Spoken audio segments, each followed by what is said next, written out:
Boa noite, mais um Fala Sério com a Adriana Pupumaia. Você que está pelo Instagram do Força Jovem ao vivo, você que está pela rádio, no Facebook ao vivo e você que está no YouTube que vai nos ouvir mais tarde, né? Que o Sérgio já está fazendo essa gravação maravilhosa. Solidariedade não é caridade. Enquanto a caridade transforma o nosso coração, a solidariedade transforma o coração de uma sociedade. Esse é o nosso lema do Força Jovem. Gente, mandar um beijo grande para vocês, que vocês deixam a gente entrar na casa de vocês, né, com esses assuntos maravilhosos, para essa rádio querida que abre as portas para gente, para o César, por Dicélio, que estão sempre apoiando aí o nosso trabalho. Compartilhem, né? Compartilhem. Força Jovem precisa de compartilhamento, precisa, né, estar nas redes sociais para a gente ter apoio. Então, por favor, curta, compartilhe, tá bom? Então, vamos lá, pessoal. Hoje eu convido você a abrir não apenas os ouvidos, mas também o coração. A história que vamos conhecer é daquelas que nos fazem refletir sobre a força do ser humano, o poder da fé e a capacidade de recomeçar, mesmo quando tudo parece perdido. O tema de hoje é do possível ao extraordinário, o poder da fé e da decisão de mudar. Quantas vezes julgamos uma pessoa pelo seu passado? Quantas vezes acreditamos que não existe mais saída, que determinadas situações são irreversíveis? Mas a vida nos surpreende quando encontramos pessoas que decidiram transformar a dor em aprendizado, o sofrimento em propósito e as cicatrizes em testemunhos de esperança. Nosso convidado de hoje viveu tudo isso na própria pele. Foram 25 anos de dependência química, 15 anos consumido pelo crack e cerca de 10 anos vivendo nas ruas. Uma trajetória marcada por perdas, sofrimento e desafios que pareciam impossíveis de superar. Mas a história não terminou aí. Movido pela fé, pela coragem e pela decisão de mudar, ele reconstruiu a sua vida, reencontrou seu propósito e hoje dedica sua caminhada a levar esperança a outras pessoas. Pastor da Assembleia de Deus, Ministério de Perus, formado em teologia por 5 escolas teológicas, escritor, terapeuta, palestrante e obreiro de comunidades terapeutas, ele mostra com a própria vida que nunca é tarde para recomeçar. E com muita alegria que recebemos hoje o pastor Emerson de Melo Gabriel da Silva. Que prazer, pastor. Prazer que é prazer, meu. Prazer é meu. Saber dessa, né?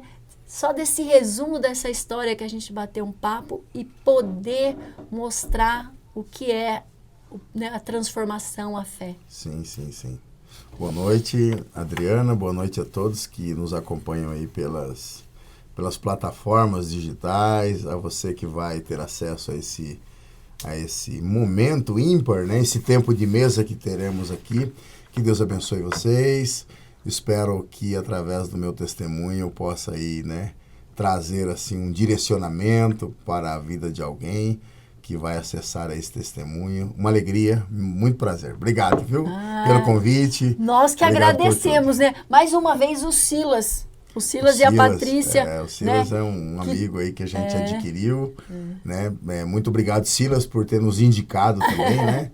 Ele uma sempre, história linda de superação. Ele falou, Adriana, você tem que trazer o pastor Emerson no seu programa. Silas, Eu falei, vou trazer. Muito obrigado, meu amigo. Deus abençoe. Obrigado. Viu? Mas vamos lá, pastor. Como que começou essa história, né?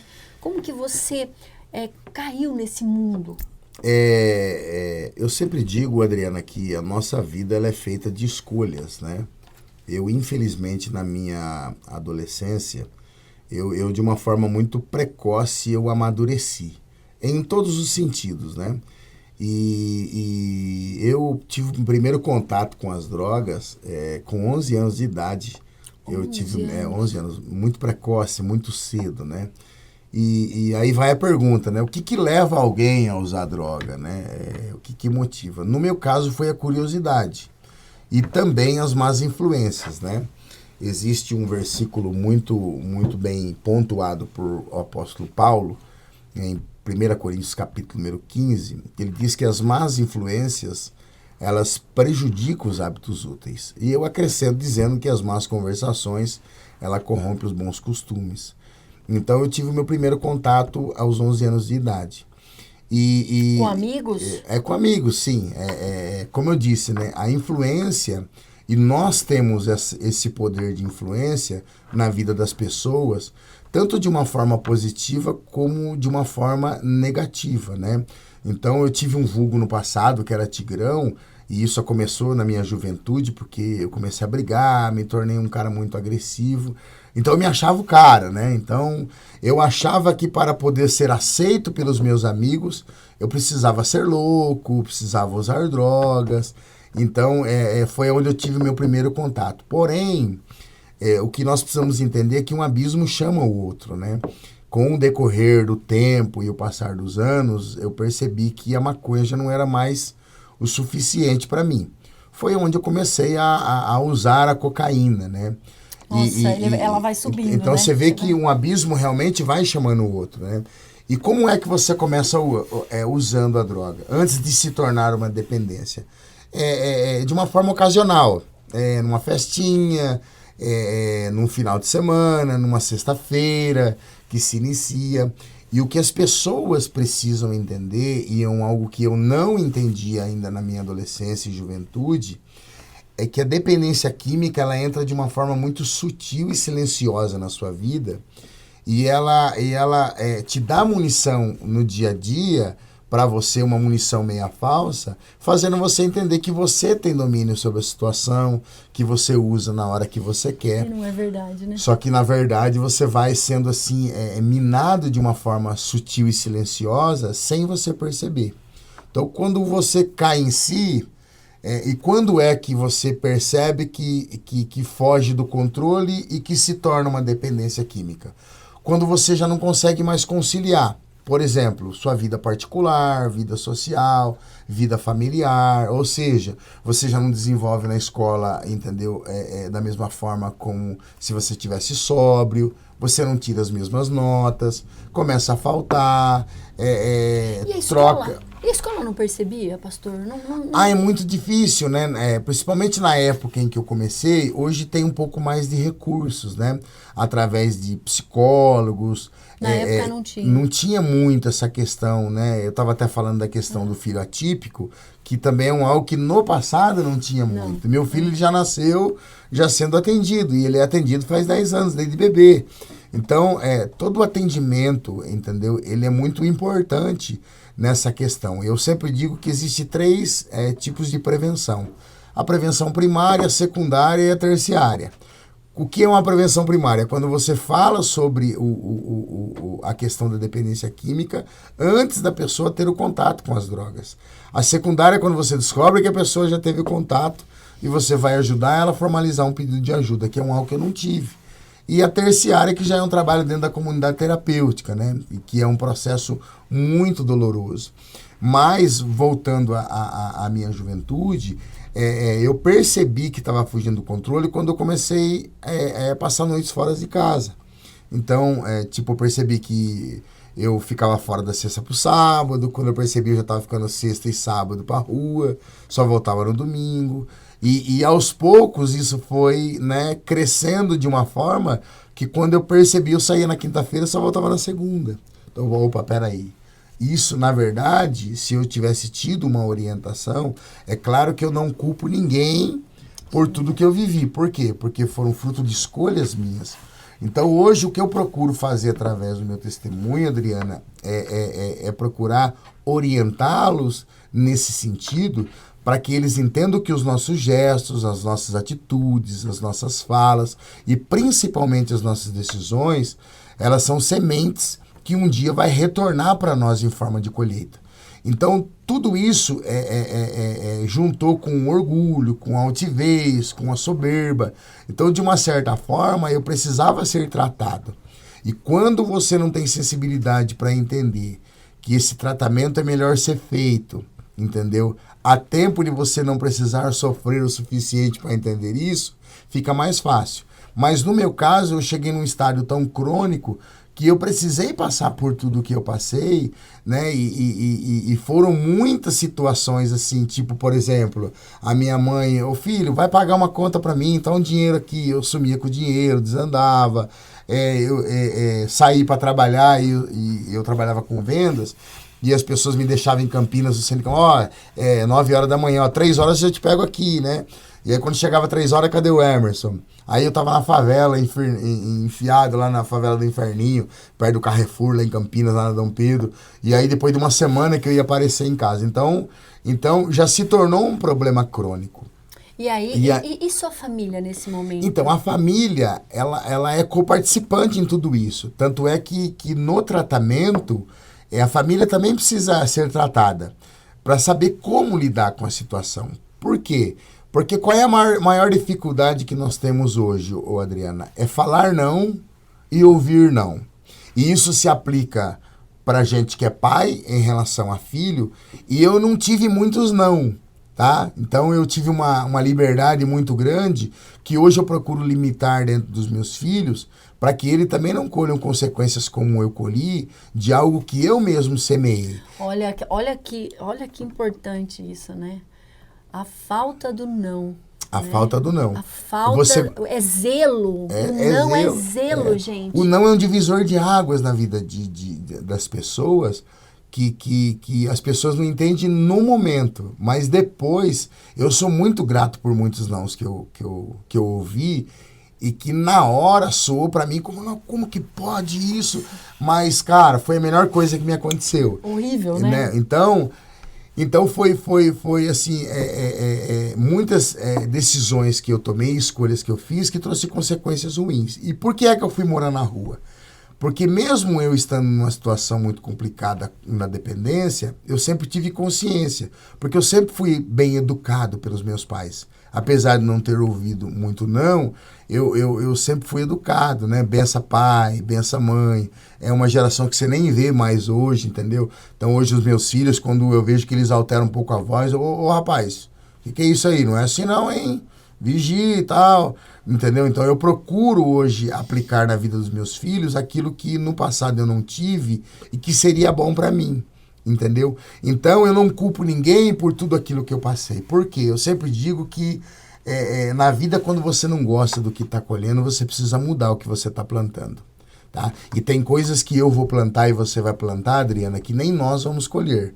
Isso me faz lembrar da história de um senhor que estava plantando tâmara. Você já ouviu essa história? Não. Ele estava plantando tâmara e um jovem estava vendo, né, ele plantar tâmara e disse para ele assim, viu, por que o senhor está plantando tâmara sendo que o senhor não vai comer do fruto?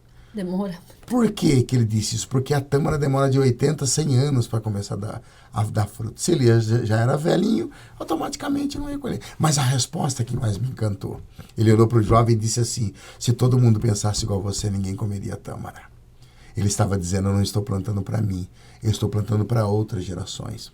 Esse testemunho, essa minha fala, esse seu trabalho, o trabalho, esse podcast que está sendo feito, essa transmissão que está sendo feito, talvez não tenha assim um retorno para a nossa geração, mas no futuro alguém vai acessar tudo isso daqui, entendeu? E isso vai ser de grande valia, porque eram nos momentos de sobriedade que às vezes eu refletia em uma frase que hoje é muito raro de você ouvir na rua, porque às vezes nós desperdiçamos oportunidades que Deus nos dá de falar para alguém, Jesus te ama, Deus vai mudar a tua vida, isso não é vida para você, volta para tua casa, volta para tua família.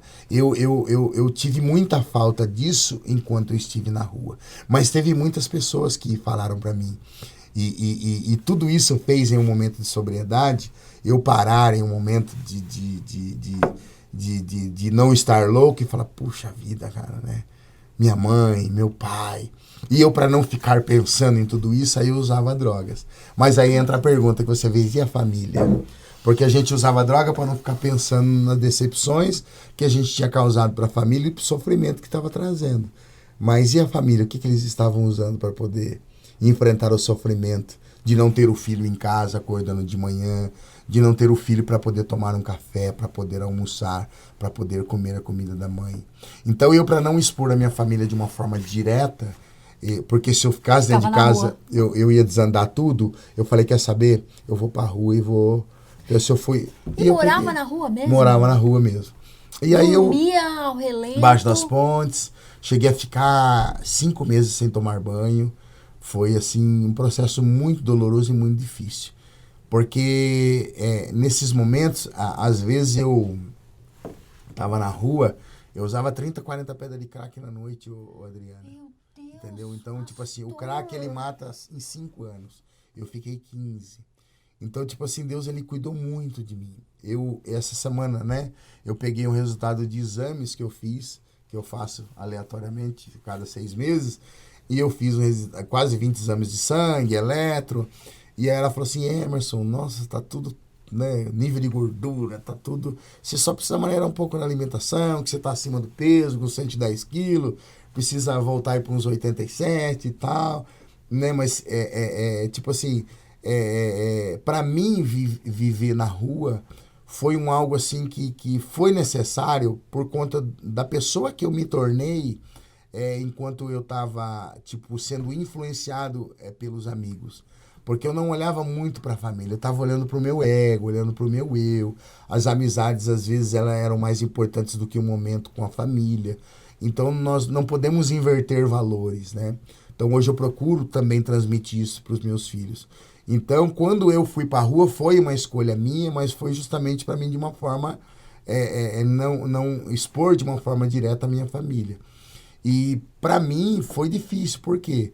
Porque você acaba, quando você entra no crack, e tudo começou num baile do Havaí que teve no Inter, em Campo Limpo, e eu lembro que eu comprei 20 gramas de cocaína, e eu fui para poder cheirar no baile do Havaí, e quando chegou lá, eu lembro que eu briguei, cortou um dos meus narizes de tanto usar, depois cortou o outro nariz também, e se tem uma coisa que eu tenho pavor na vida é de agulha, então eu nunca injetei na veia. Então, a única forma de você introduzir a cocaína, se não for nas vias nasais, é pela veia. E como eu sempre tive o pavor da agulha, não tinha mais como eu usar. E aí tinha um amigo, entre aspas, que eu não vou citar o nome, né? Que na época falou, Tigrão, vamos ali dar uma pauladinha, né? Pauladinha, o que é isso, né? E aí foi onde eu conheci o crack, menina.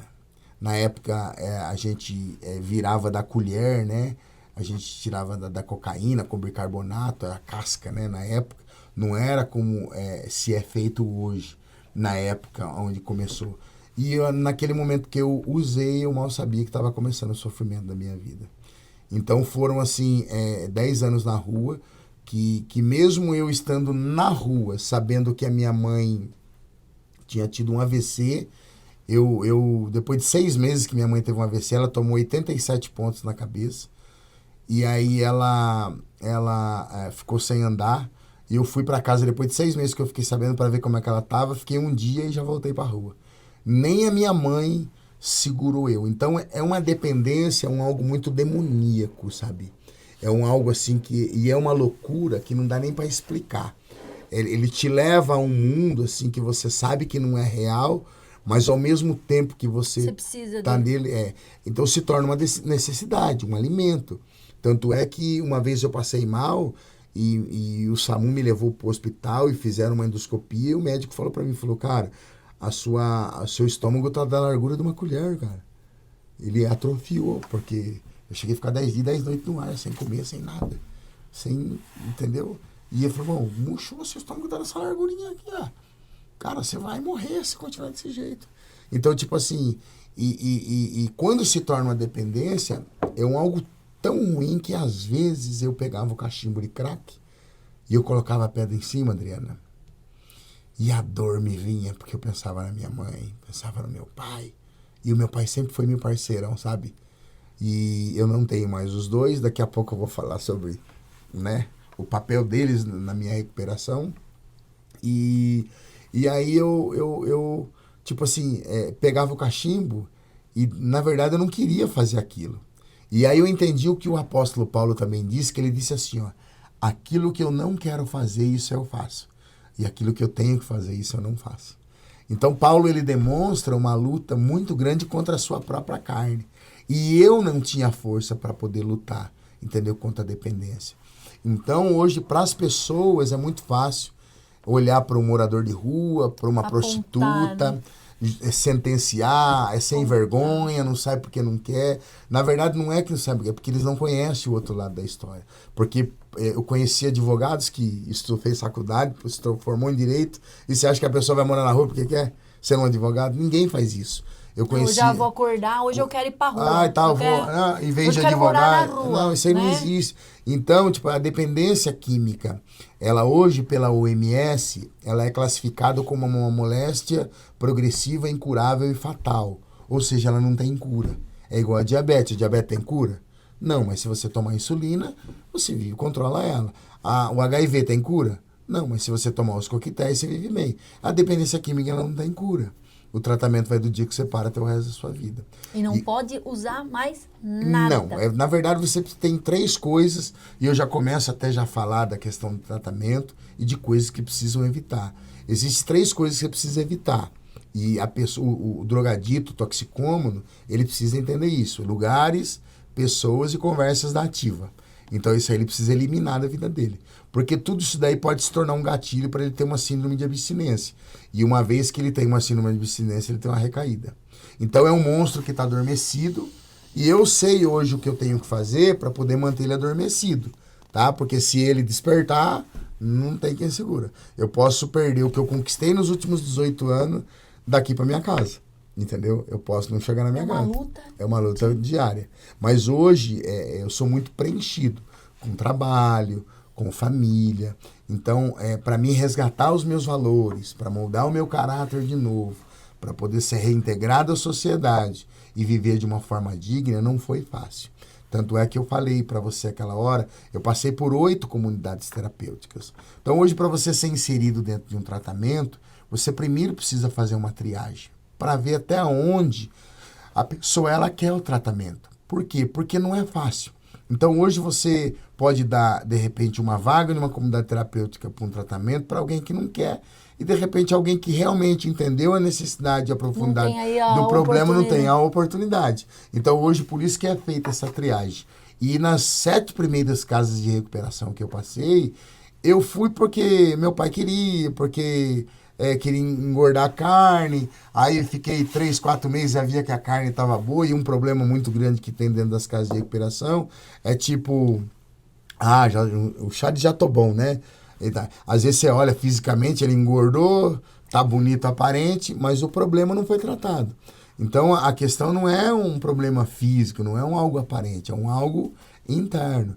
Então existem valores que às vezes se perdem, que precisam ser resgatados. E é fácil resgatar isso? Não. E a finalidade da comunidade terapêutica é proporcionar, porque ela não liberta. Ela fornece para o aluno, entendeu, aquilo que ela precisa para poder ficar... Então, quando vai havendo a reinserção na sociedade, ela vai entendendo aos poucos, entendeu, o papel que ela tem na sociedade. Eu entro naquela questão da influência. Então, hoje, você, eu, nós temos um poder de influência muito grande na vida das pessoas. E de que forma nós temos influenciado? É de uma forma positiva ou de uma forma negativa? Entendeu? Então, hoje nós somos espelho para alguém. Entendeu? Então, a nossa luta hoje no mundo, é lógico que a gente trabalha para poder pagar as contas, mas a nossa luta, ela não tem que ser para você deixar, entendeu, uma herança, mas para você deixar um legado. Então, qual é a diferença dos dois? Herança é o que você deixa para alguém. E o legado é o que você deixa em alguém. É você fazer falta na vida das pessoas. É alguém olhar e falar, nossa, a Adriana não veio hoje. Nossa, eu tô com saudade da Adriana. Por que eu não vejo? Faz tempo que eu não vejo ela. Entendeu? É você fazer falta. É você... Hoje eu entendi que a vida é você não viver para ter a presença reconhecida, mas para que a sua ausência ela seja sentida. Entendeu? Sim. Então, a melhor coisa que tem é você fazer falta na vida de alguém. E hoje eu sou uma pessoa muito seleta em relação a amizades. Por quê? Eu sei o quanto isso foi prejudicial no passado, principalmente na minha juventude, e o quanto isso acarretou de sofrimento para minha vida. Então hoje eu escolho, entendeu, o tipo de amizade que eu quero, se vai me acrescentar, se vai trazer produtividade. E isso, é claro que eu não vou desprezar ninguém, não vou maltratar ninguém, mas não é todo mundo que você deve deixar entrar dentro do seu ciclo mais íntimo. Jesus, ele tinha 12 discípulos, sim ou não? Sim. Mas só 3 era mais perto. Pedro, Tiago e João. Então, você não precisa deixar de ter amizades, mas entrar dentro do seu ciclo íntimo não é qualquer uma. Dentro da tua casa. Às vezes a pessoa vai lá, tá batendo assim, mas tá de olho na tua casa, no que você tem, na família que você conquistou, no bem material que você tem. Então, as pessoas, elas querem ver o seu bem, mas elas nunca querem ver você melhor do que elas. Então, hoje eu sou muito seleto e muito arisco com isso daí. Hoje eu não imploro por atenção, por carinho, por afeto, por amor, porque eu entendi através do sofrimento que tudo que não é voluntário não vale a pena você ter.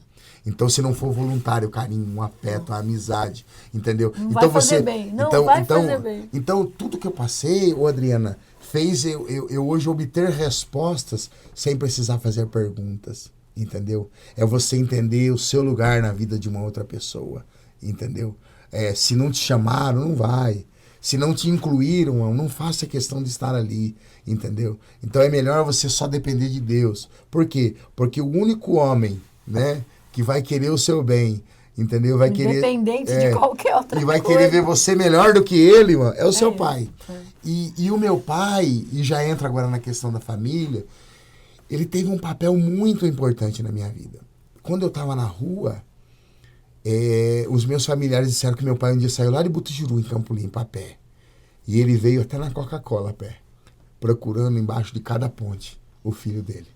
Então, tipo assim, sabe, o meu pai foi um cara que, tipo, foi da minha família, foi meu pai mesmo. Quando eu fui para casa de recuperação, Adriana, a visita era todo terceiro domingo. E aí vinha, né, aquela família, trazia um monte de coisa e tal. E como eu fui tirado da rua, e daqui a pouco eu vou contar pra você como é que eu fui tirado da rua. Mas quando tinha as visitas, eu vou falar primeiro como eu saí para depois chegar na visita. Eu tava olhando o carro lá perto do Extra, no centro de Jundiaí, na primeira casa de recuperação que eu fui. E eu tava lá na rua Joe Fuller, em frente ao cartório que tem lá, atrás, na rua de trás do Extra. E 5 moças que moram na Vila Nambi. Elas viram na rua e falaram assim, nossa, Emerson, por que você não vai... Não, e o tempo vai embora, né? Por que você não vai embora pra casa? Pô, você é um cara tão inteligente, né? Se a gente arrumar uma casa de recuperação pra você, você vai? Eu falei, eu vou e tal. E aí as meninas arrumaram a casa pra mim e eu fui. Isso foi no dia 15 de setembro do ano 2000, uma sexta-feira. Não esqueço nunca mais essa data. Foi onde começou o início do meu tratamento. Fui fazer uma entrevista lá. Olha a importância das pessoas. Essas moças. Olha, gente. Tá vendo só? A gente escuta assim, ai, mas por quê? Não tem jeito. Por que vocês vão? Por que vocês... Como que não tem jeito? Se elas não tivessem se sensibilizado com a minha vida e tivessem visto em mim a importância que eu tenho como ser humano e não na circunstância e situação que eu estava, eu não estaria aqui hoje. Porque o início de tudo foi com elas. Aí eu fui para lá, o pastor Isaac, que é meu pai na fé, ele fez uma entrevista comigo, ele disse, eu não encaminho ninguém na primeira entrevista, mas eu tô sentindo que eu tenho que te mandar hoje para casa de recuperação. E aí ele me mandou, aí eu fui para casa de recuperação, fiquei 30 dias sem visita. Aí no segundo mês, no terceiro domingo era visita. Aí todo mundo recebendo, e eu naquela expectativa. Será que alguém vai me ver? Porque ninguém tinha notícia de mim. E aí as meninas chamaram 2 amigos dela que foram me buscar na rua e me levaram pra casa de recuperação. E aí eu fiz um pedido pra eles. Eu falei assim, viu, faz um favor pra mim, cara. Vai lá na casa dos meus pais. E avisa. E dá uma notícia pra minha mãe, eu acho que... E pro meu pai falar que eu tô bem. E aí eles foram de bicicleta, aqui da Vila Nambi até lá em Butujuru.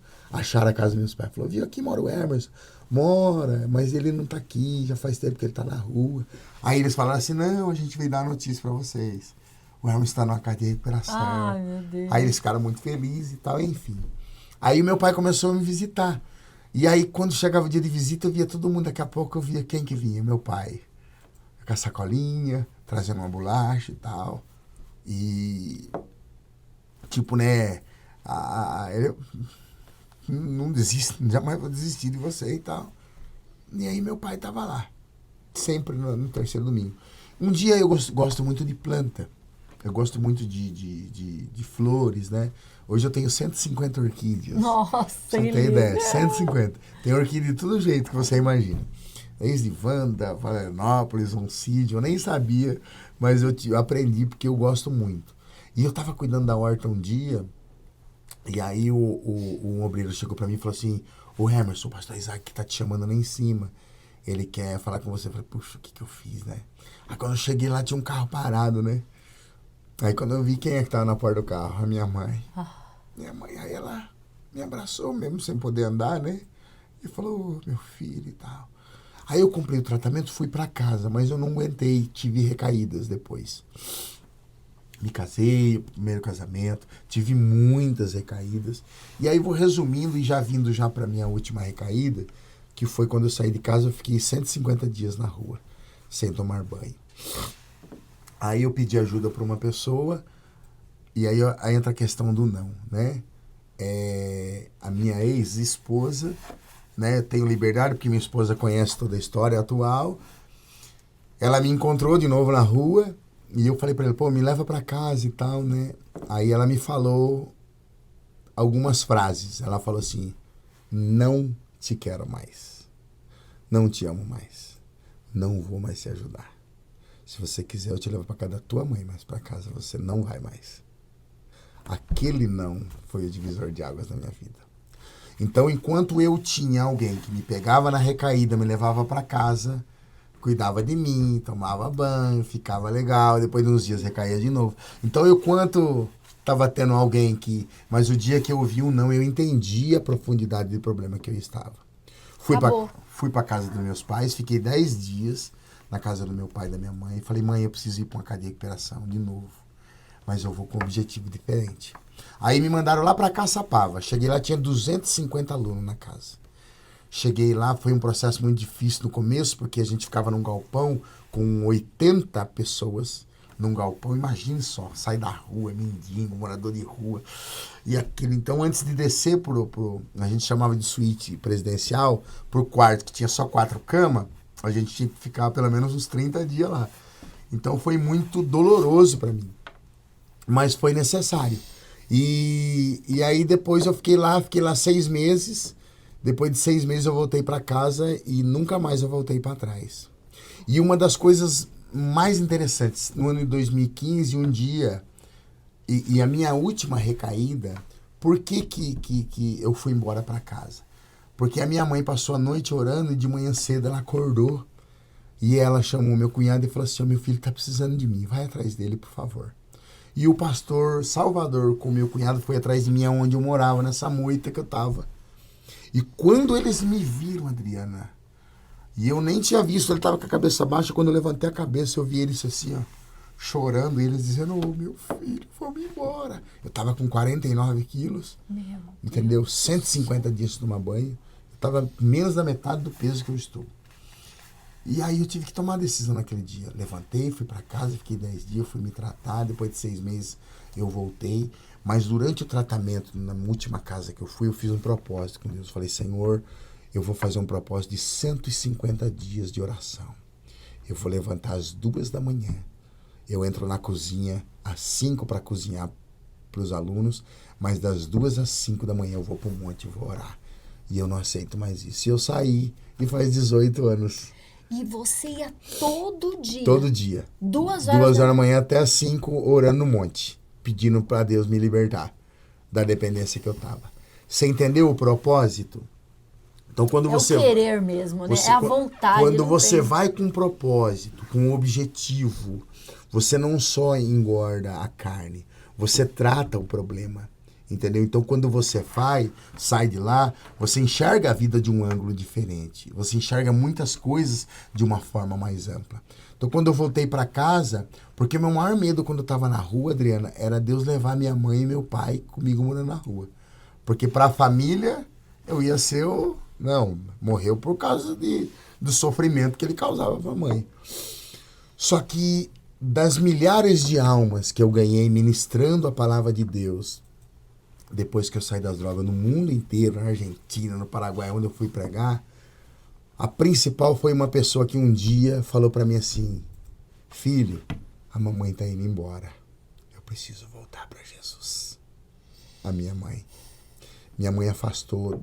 Eu não tô aqui falando sobre religião, de placas de igreja, porque eu acho que cada um precisa se apegar àquilo que te faz bem e aquilo que faz a sua vida espiritual, estruturar a sua vida a ponto de ser uma bússola e um norte para você. Minha mãe foi excluída da igreja, né? Falo assim, foi excluída, sabe por quê? Porque ela usou Bob. Foi com Bob na igreja, excluíram ela, porque ela estava com Bob na igreja. Você vê a religiosidade como que é.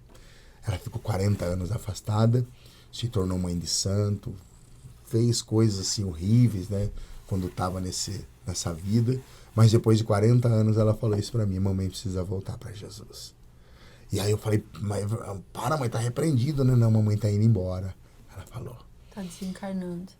Aí eu peguei, fui lá na casa dela, aí ela levantou uma das mãos em lágrimas e falou: Senhor, me recebe de volta, Pai. Me perdoa por ter ficado 40 anos afastada da sua presença, sabe? E aí eu orei: Senhor, abençoa minha mãe. E depois de 2 dias, Deus recolheu a minha mãe. Mas deu tempo, Adriana. Dela ver Dela o ver homem que se tornou. Que tipo assim, valeu a pena todas as lágrimas que ela derramou, as madrugadas em clara que eu sei que ela passou, entendeu? E aí o meu parceiro se tornou meu pai. Então era o único amigo mesmo que eu tinha. E eu tô chorando por quê? Porque agora em agosto vai fazer 2 anos que eu perdi meu pai. E meu pai foi um cara que a gente tem problema diariamente, sabe? Hoje eu tenho problemas, só que eu não tenho amigos. Tenho a minha esposa, que é uma bênção de Deus, é uma mãe fantástica, uma dona de casa espetacular, é uma pessoa ímpar que acredito deve estar olhando. Deus abençoe a vida dela, a vida dos meus filhos. Mas o meu pai era, sabe, aquele cara que puxava a orelha quando precisava, era uma bússola em meia deriva, sabe? E o meu pai era muito parceiro. Então, quando eu saía, às vezes a minha esposa não dava para acompanhar, ele chegava para mim e dizia: não, filho, o pai vai com você. E tinha uma coisa que ele sempre pedia, né? No final das nossas saídas: vamos comer uma coxinha. Que a vida dele era, queria coxinha e tal, né? E eu falei: vamos comer uma coxinha, pai. Então, meu pai foi um cara que, sabe? E ele olhou para mim e falou assim: filho, você precisa entender a força que você tem. Porque o dia que você vai entender, você nunca mais vai ficar aprisionado. E eu hoje, quando eu vou palestrar, Adriana, eu até uso essa expressão. Você vê um elefante num circo, o que prende ele preso na canela dele na estaca? O que uma corrente, certo? Uma corda. Que eles... Só que a pergunta é, aquela corrente segura ele? Não. E por que ele não sai de lá, então? Porque ele acredita que aquilo... é mais forte do que ele. Ou seja, ele desconhece a força que ele tem. Então já vai aí, né, a orientação para quem tem acesso. Nós precisamos entender a força que nós temos em Deus. Independente de qual seja o seu Deus, você precisa entender a força que você tem. Porque o dia que nós descobrirmos a força que nós temos em Deus, nós nunca mais ficaremos aprisionados e acorrentados a nada que nos prende mais a esse mundo. Então hoje nós temos um objetivo, um alvo, porque nós só estamos nesse mundo de passagem, né? E a minha luta hoje é lógico que é para deixar bem os meus filhos, mas principalmente para poder deixar um legado. Para que as pessoas sintam falta do Emerson.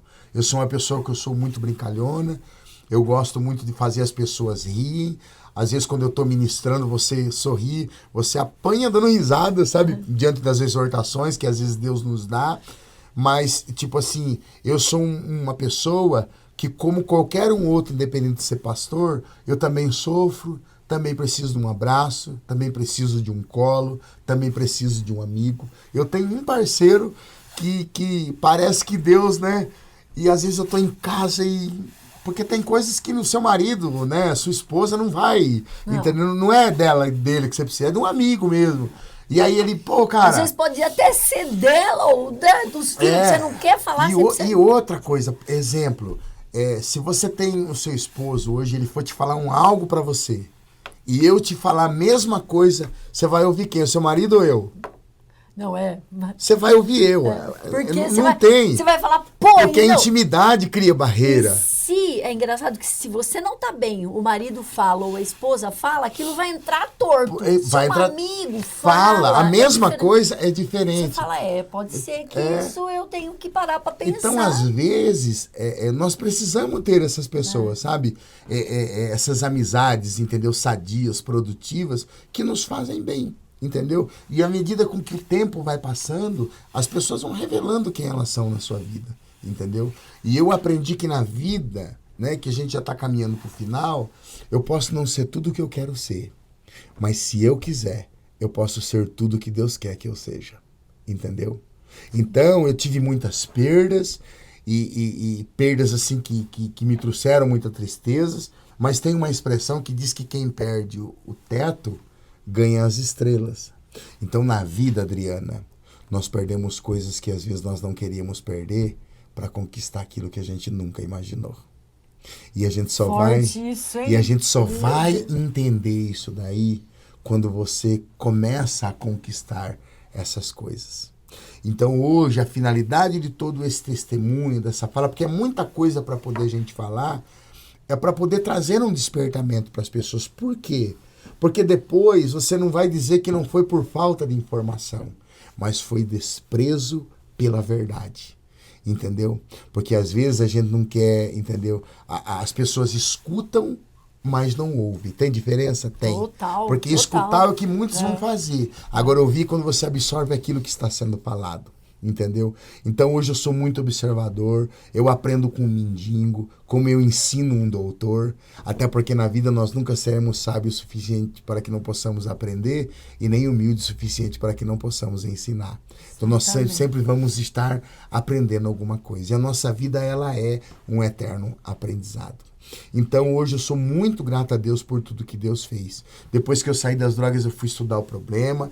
Eu estudei pelo SEMAD em Jundiaí, me formei. Depois eu fiz um curso de especialização pelo DENARC, que é o Departamento de Narcóticos da Polícia Civil do Estado de São Paulo. Um curso que eles fizeram em Jundiaí, inclusive no SEMAD também, que foi proporcionado só para policiais militares e guardas municipais, e eu estava no meio. Na época, né, que eu fiz. Então, e eu tive a oportunidade, então, tipo assim, depois eu comecei a me dedicar ao estudo da teologia, foi onde eu tive um encontro mais real com Deus. Claro que todo dia a gente tem que ter esse encontro. Aí eu peguei muito gosto pelo estudo bíblico, queria entender quem é esse Deus, porque hoje você vai falar, mas quem é Deus? De onde ele veio? Como que você... Então, existem muitas concepções hoje sobre Deus dentro de uma linha politeísta, ateísta ou deísta, ou ateísta, seja ele prático ou teórico. Então, existem muitas linhas de pensamento e eu queria entender um pouco mais. Foi onde eu me aprofundei, me formei pela Intelvim, me formei pelo ICPT, me formei pelo IBAD, me formei pela Intelvim, e quanto mais eu estudo, mais eu descubro que eu sou só um aluno nessa vida e tenho muito que aprender. Aí depois eu lancei em 2020 2 livros, um se chama, como você pontuou, né, e colocou lá, Deus, quem é Ele? Então eu falo muito sobre quem é Deus, da onde, né, veio esse Deus, que importância nós temos para Ele, como eu posso defender Ele, como eu posso, entendeu, acreditar e professar a minha fé em algo que eu não estou vendo. Então eu falo muito sobre quem é Deus, e o outro, Bíblia da sua origem até os dias atuais, onde eu falo sobre toda a estrutura da Bíblia. São livros assim de cunho teológico, né? Porque de onde que surgiu essa palavra Bíblia? Então ninguém sabe que veio de uma cidade que chamava Biblos, que se fazia o papiro, né? Que era a matéria-prima que na época era usada para as escritas pelos escribas. Então ninguém sabe de onde veio. É muita história, né? Aí eu venho trazendo até chegar nos dias de hoje, né? Porque hoje nós temos aí muitas versões bíblicas, né? Existem muitos enxertos e muitas das vezes isso tira a originalidade do texto. Vou dar um exemplo aqui para poder a gente finalizar. O Salmos 23 diz o quê? É muito conhecido, sim ou não? Sim. O que está escrito lá? O Senhor é meu pastor. E nada me faltará. Mas na verdade no original não está assim. Mentira. É verdade. No original que chega mais perto do Taná, está escrito assim, o Senhor é meu pastor e dele não tenho falta. Então, o enxerto do nada nos arremete ao materialismo. Mas quando você pega os manuscritos originais e vê que a dependência é dele, isso nos fala que a nossa dependência é do Senhor. Então, nada fala de coisas, entendeu? E a gente vive hoje dentro de um contexto muito materialista, né? E nós precisamos nos policiar para não inverter valores, porque muito mais importante hoje que um bem material, às vezes, é a família, é o tempo que nós temos com ele de mesa, coisa que eu não tive muito com os meus pais, entendeu? Como que você faz isso, por exemplo? Os teus filhos sabem de toda a história. O mais velho vive com a mãe, né? E os pequenos, né? Eles não têm o entendimento ainda. Por exemplo, o Christopher, que é Downzinho, tanto é que hoje ele me preenche de uma forma que eu não tenho nem espaço para pensar em questão de passado e recaída, essas coisas, sabe? Porque quando o Christopher veio, a gente, durante a gestação, estava tudo normal. A gente só descobriu depois que ele nasceu. E quando você descobre na gestação, psicologicamente você vai sendo preparado. Sim. Mas quando você descobre só quando nasce, psicológico seu, e agora? O que eu vou fazer? Que mundo é esse? O que é a síndrome de Down? Então, o que é um filho atípico, né? Então, eu e minha esposa, a gente entrou no mundo, só que Deus, quando me deu o Christopher, ele falou para mim, sabe o que, Adriana? Ele falou assim, ó, eu estou colocando dentro da tua casa um morador do céu. Se um dia você quiser se encontrar comigo, aprenda com ele. Foi o que Deus me falou. Então, tipo assim, sabe? Foram as experiências muito fortes. Mas eu encerro aqui, né? Você encerra você, tá? Não, a gente ainda tem um tempinho. Então, que horas são? Mas eu vou falar para você aqui um testemunho que eu vivi na rua durante muitos.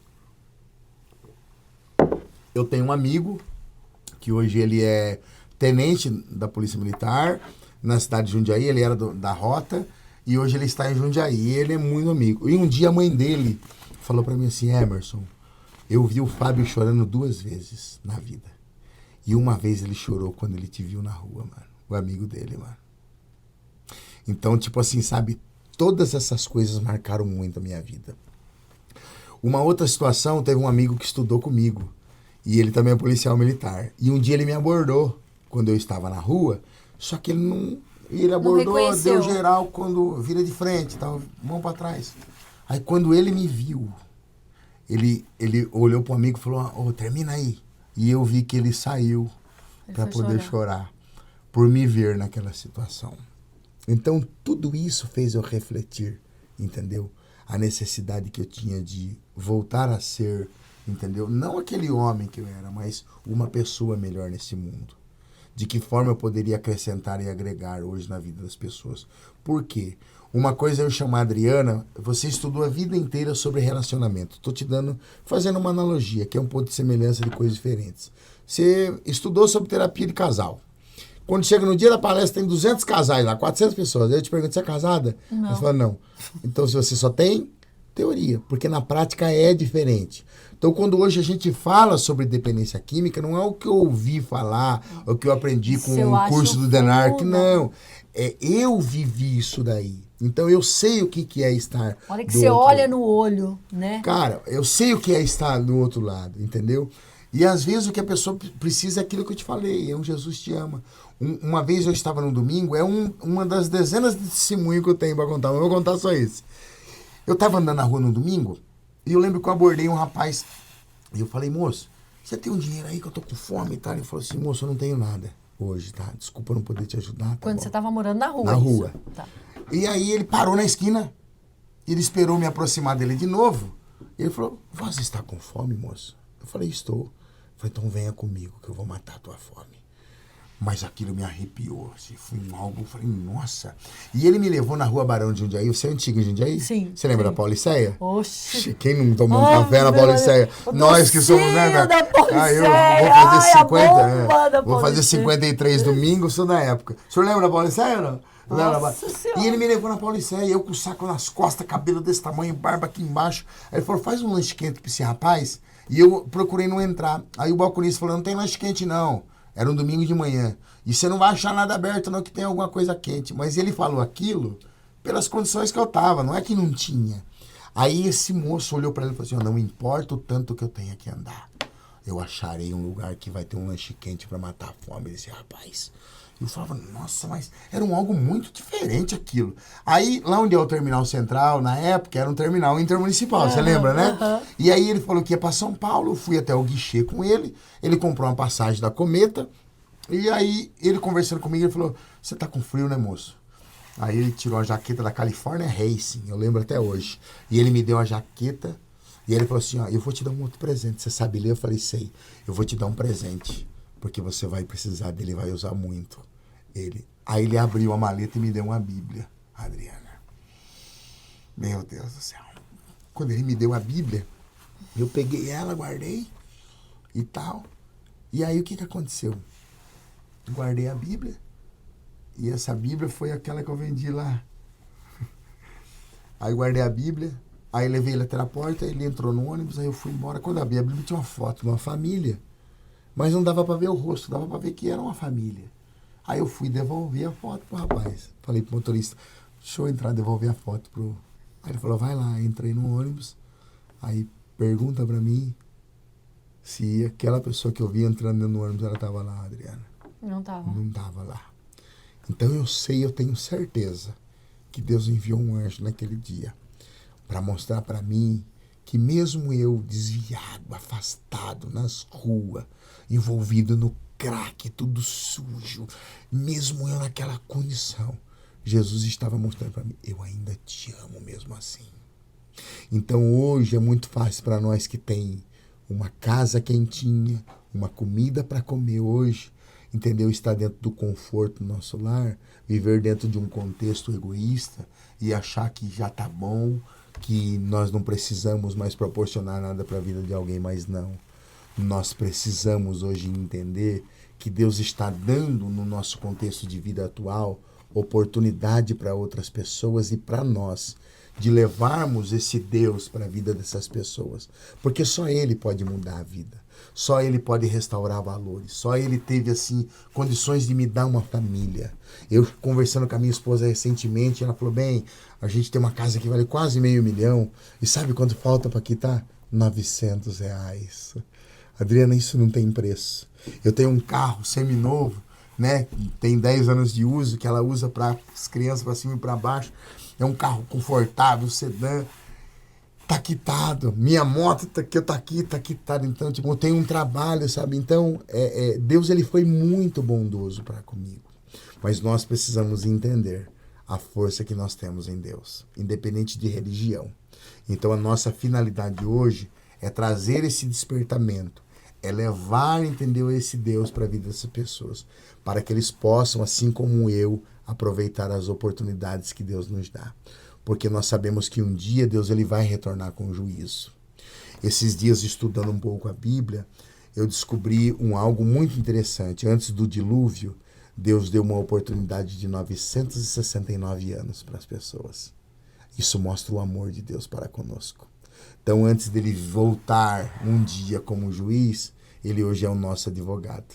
Por isso que a Bíblia fala assim, ó, pecando o homem contra o homem, os juízes o julgarão. Mas pecando o homem contra Deus, quem o defenderá? Então, que nós possamos, né, viver dentro de um mundo hoje onde nós possamos inserir somente pessoas que acrescentem, pessoas de caráter, pessoas que... Até porque isso são atitudes de pessoas caras e nós não podemos esperar isso de pessoas baratas. Então, que nós possamos ser mais seletos e viver a vida que Deus tem para poder nos proporcionar. Uma vida produtiva, uma vida sadia. E eu acho que a gente só pode, né? A gente só pode mostrar a força dele. A gente pode olhar para ele, olhando para quem está precisando. Como que a gente vê? Como que a gente pode fazer algo por Deus? Como a gente pode agradecer essa dádiva? É olhando, às vezes, aquele que está mais precisando. O amor não é expressado por palavras, não, mas é expressado por ação. Então, quando você fala essa frase, Jesus te ama, não é para servir de adesivo de carro, não é para habitar nossos lábios. Às vezes nós despertamos, eu vou te contar, eu morei com 7 prostitutas. 7. Eu tenho dezenas de testemunhos para contar. Pergunta com quantas eu tive relacionamento. Nenhuma. Nenhuma delas. porque eu sempre tive medo de doença, essas coisas, sabe? E um dia, eu estava com os hormônios de adolescente, de jovem. Aí eu falei para uma delas, hoje você precisa, né? A gente é adulto, né? E só para vocês entenderem o cuidado de Deus. E eu falei, não. Ela falou, você tem preservativo, Tigrão? Eu falei, não tem não, mas não dá nada. Ela falou, cara, vamos deixar para outro dia que eu não tô legal. Eu falei, se você não tá legal, então a gente deixa para outro dia, beleza. Sempre respeitei, independente do que seja, entendeu? Aí o que aconteceu? Depois de uns dias ela me procurou. Ela falou, aquele dia, Tigrão, eu não tive nada com você, não é porque você não tinha preservativo. É porque eu tenho o vírus HIV e você é um cara que não merece, porque você nunca me tratou como uma prostituta. Então a gente nunca perde para poder respeitar, entendeu? Você vai ser bom para todo mundo? Você nunca vai ser bom para todo mundo. Mas você sempre será o suficiente para quem te merece. Como ser humano, como amigo, como pai, como irmão, como ser humano, entendeu? Então é isso daí. Então esse é um pouquinho da minha história, de tudo que eu vivi, de tudo que eu passei. Não foi fácil. Às vezes eu recentemente, eu estava só para... Aqui já é um outro assunto. Eu estava em casa e eu não queria sair, eu não queria ver ninguém. Aí minha esposa, não, bem, vamos, não, vai você, bem, e tal, não tô legal, queria ficar em casa, enfurnado, você não viu compartilhando nada porque eu tô um pouquinho de rede social. É um propósito meu. Porque eu parei uma hora e falei, o que a rede social tá me acrescentando? Emerson, eu sou muito conhecido e eu tenho muitas agendas e muitos compromissos, entendeu? Mas qual é a finalidade? Então hoje eu tenho visto que muita gente está usando muito rede social, que aqui o objetivo é levar edificação, mas muitos estão usando para autopromoção, para fazer agenda, para se promover, para poder, entendeu? Pessoas pegando corte aí de profecias que liberaram não sei na onde, aí pegou o terremoto agora, não sei o quê, aí pega uma outra lá, aí junta com a profecia, qual é a finalidade disso daí? É igual os eventos das igrejas, né? Fazem aquelas festas gigantes, tudo bonito, tudo lindo, mas às vezes não tem uma alma que aceita Jesus lá. Não tem um morador de rua, não tem uma prostituta lá que entendeu quem é esse Deus. Então qual é o objetivo hoje daquilo que nós temos feito? É o que você acabou de pontuar e eu corroboro com a sua pontuação. O que é que nós temos feito? Qual é a finalidade daquilo que nós temos feito? O que é que nós estamos esperando daquilo que nós estamos fazendo? Qual é o tipo de retorno que a gente está querendo? Será que a gente está querendo só, né, divulgar um nome, né, nas igrejas? Será que a gente está querendo ter curtida, seguidor ou algo desse tipo? Não. Nós precisamos entender que a nossa responsabilidade hoje no meio da sociedade é muito maior do que a gente imagina. Então, como eu disse, o amor não é expressado por palavra, mas é por ação. Às vezes é um prato de comida que você dá para alguém, é uma fome que você mata, de repente é um armário que você abre, entendeu? Eu lembro que teve um final de ano, para você entender, eu estava com um processo muito difícil com a minha esposa e a gente não tinha o que comer, e meu filho pedindo Danone, menina, né, geladeira vazia, nossa, pro pai isso aí é algo... E eu lembro que eu fui ministrar numa igreja de um amigo, na cidade de Jarinu. Inclusive eu coordeno uma vigília nessa igreja e eu cheguei lá e o presidente do ministério, né, falou assim, eu vou te dar uma semente na sua vida de oferta. E outra coisa, Deus está colocando no meu coração, pega o Pix do pastor, coloca aqui no telão, porque tem pessoas aqui que vai semear na tua vida. Eu não tinha o que comer dentro de casa, Adriana. Tava numa prova terrível, 2022 foi o ano, dezembro, tinha sido atropelado, trabalhando de motoboy, quebrei 4 costelas, desloquei ombro, desloquei joelho, tava só Deus na minha vida. Eu tava trabalhando em motoboy, tava ganhando bem, mas não ia mais pra igreja, não tava mais querendo saber de cultuar, não tava mais tendo tempo pra família. Aí Deus, sabe o que Deus fez? Permitiu um carro passar por cima de mim na calçada e me quebrou inteirinho, e Deus falou pra mim assim, eu estou te podando hoje pra mim não te perder amanhã. Deus falou pra mim, eu permiti esse acidente pra mim não te perder. Tô te podando hoje. Parei de trabalhar de motoboy, já entendi o recado que Deus tinha me dado, entendeu? E aí, e o pastor falou assim, o presidente falou, e outra coisa, hein? Pega a tua conta de água atrasada, tua conta de luz atrasada. É essa sensibilidade que falta às vezes, entendeu? Outro dia eu tava na minha casa, um outro tempo, e eu estava passando por um processo difícil de novo, E aí apareceu um casal lá, falou assim, ô pastor, eu vim aqui trazer uma benção pro senhor. Por quê? O que você veio trazer, meu irmão? Não precisava não. Eu falei, não, pastor, o meu marido quando quebrou a bacia, uma vez o senhor foi na minha casa e levou uma cesta básica e levou mistura pra mim. E eu tava em casa hoje orando à tarde e Deus falou assim pra gente, ó, vai hoje no mercado que vocês têm condição e vai socorrer o meu servo, porque é ele que tá precisando hoje. Então, tipo assim, sabe? Você plantou, né? Então a colheita ela vem. Então, e ela aí, ó, pega a tua conta de água atrasada, luz atrasada, internet atrasada, manda pelo obreiro que vai.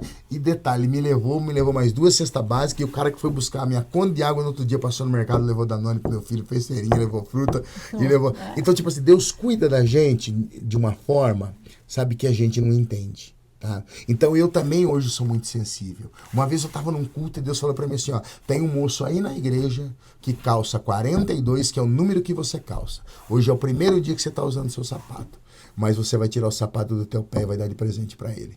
Aí eu falei, irmão, se coloque de pé. Tu tem orado por um algo? Ele falou, tô orando. E o que é que você tá orando? Tô orando por um par de sapato. Eu falei, vem aqui porque você não tá mais orando. Fiquei descalço no culto e eu dei para ele. Porque eu entendi o que é, entendeu? Semear na vida de alguém. Eu entendi o que é amar as pessoas, não só através de palavra, mas por ação. Então a vida, ela é isso daí. Aí hoje, graças a Deus, nós estamos aí há 18 anos caminhando com Deus, né? E daqui é pro céu, né? Então eu sou muito grato a Deus por tudo. E obrigado pela oportunidade também, gente. Pastor, que história linda. Amém. Nossa, não temos nem como agradecer, porque eu falo, né, que é exatamente, é isso que a gente precisa. A gente precisa de esperança, a gente precisa de amor, a gente precisa de fé. E a gente, eu brinco que eu chamo ele de chefia, e a gente precisa do chefia ali na nossa vida sempre, porque sempre. Sem ele não vamos para lugar nenhum. E eu tive muito desprezo quando eu morava na rua. E eu lembro que uma vez tinha um vigilante, um cara que era segurança, e uma vez ele me desprezou de um jeito assim, sabe? E um dia eu vi ele numa porta de bar, mamado de cachaça, e eu de terno e gravata, e eu vi ele. Aí ele olhou pra mim, eu só olhei pra ele. Eu não falei mais nada. Ele olhou pra mim, o olhar dele era assim, puxa, cara, me desculpe, me perdoa por ter um dia, né, desprezado você. Então hoje, às vezes, nós desprezamos pessoas que amanhã pode estar sendo um canal de bênção na sua vida. Pode estar sendo um instrumento nas mãos de Deus para poder orar por você, para poder orar pela tua casa, para poder orar pela tua família. Eu tive uma igreja lá no Parque Centenário que não desistiu de mim, sabe? Eu sou assim, tipo, o xodó deles, porque eu fui um cara que dei muito trabalho e eles não desistiram e... Tá aí, então tá aí, assim. Então eu sou muito grato a Deus por tudo. Meu pai, que sensacional. Nossa, pastor, uma história linda, parabéns. Muito obrigado, parabéns por essa vivência, né? Por tudo isso, por não ter desistido, por hoje, né? Ser orgulho da sua família e com certeza do pai e da mãe. Amém. Né? Amém. Que devem ver toda essa oportunidade e falar assim, meu, ele tá aí, ele tá firme conseguiu. Nossa senhora, precisamos ir embora, né, César? Eu falo que esse programa, ele é curto. Ele é curto. Ele é curto. A gente iria longe, porque tem muitas coisas, assim, na minha vida, detalhes que, se a gente for contar, a gente passaria aqui horas e horas. Horas e horas. Mas é isso aí, pastor, muito obrigada. Eu que agradeço. Eu agradeço muito, muito Obrigado. a sua vinda aqui. Obrigado. Né? Meus queridos que estão ao vivo no Instagram, no Facebook, você aí do YouTube, muito obrigada. Eu espero que toda essa história tenha feito diferença na tua vida, porque às vezes não é só droga, né? Às vezes o vício da gente não é só droga. A gente tem muitos vícios que a gente precisa tratar e que a gente tem que ter esperança que a gente pode. É só confiar, tá bom? É isso mesmo. E a questão da dependência não é só isso aí não, né? É claro que dentro tem o que é uma droga, né? Liberado, o que não é, o que é dependência química, então lícito. Então, tipo, muitas coisas que precisam ser tratadas hoje. Tiques que nós temos, né? A questão da ansiedade, depressão, muitos sentimentos hoje, entendeu? É uma mistura de sentimentos que hoje precisa se ter uma atenção para poder aprender a lidar com isso daí. Quando eu estava dizendo que eu estava querendo me isolar, isso aí é um sintoma de depressão, Então eu já comecei, Senhor, tá repreendido isso na minha vida e tal. Não queria conversar com ninguém, não queria, não. Opa, peraí. Então parece que não, mas nós temos tantas coisas nos últimos. É família, é trabalho, é vida familiar, é financeira, é ser mãe, é ser pai, é ser esposa, é ser marido. Então é tantas coisas, a gente chama toda essa responsabilidade que de uma forma sutil também seu sentimental vai mexendo com a mente e a hora Com certeza. É a hora e que tem que cuidar. E se o sintoma aparecer e você perceber algo diferente, você pedir ajuda. Quanto mais cedo ajuda você pede, mais cedo de pé Deus te coloca. Entendeu? Quando Pedro estava afundando dentro da tempestade, ele começou a afundar, diz a Bíblia, ele já clamou. O maior problema das pessoas hoje é afundar para depois clamar. Mas que a gente venha ter o exemplo de Pedro. Percebeu que está começando a afundar na vida financeira, sentimental, familiar, qualquer área. Clama, porque quanto mais cedo você clamar, mais cedo de pé Deus vai te colocar. É Amém? isso aí. Meus queridos, um beijo no coração de todos vocês. Agradeço a oportunidade e até próximo. Fala sério. Acho que nós vamos ter que trazer o pastor de novo aqui, porque ficou faltando história. Ficou faltando. Deus abençoe. Obrigado, gente. Deus abençoe. Um abraço. Tchau, tchau. Tchau, tchau.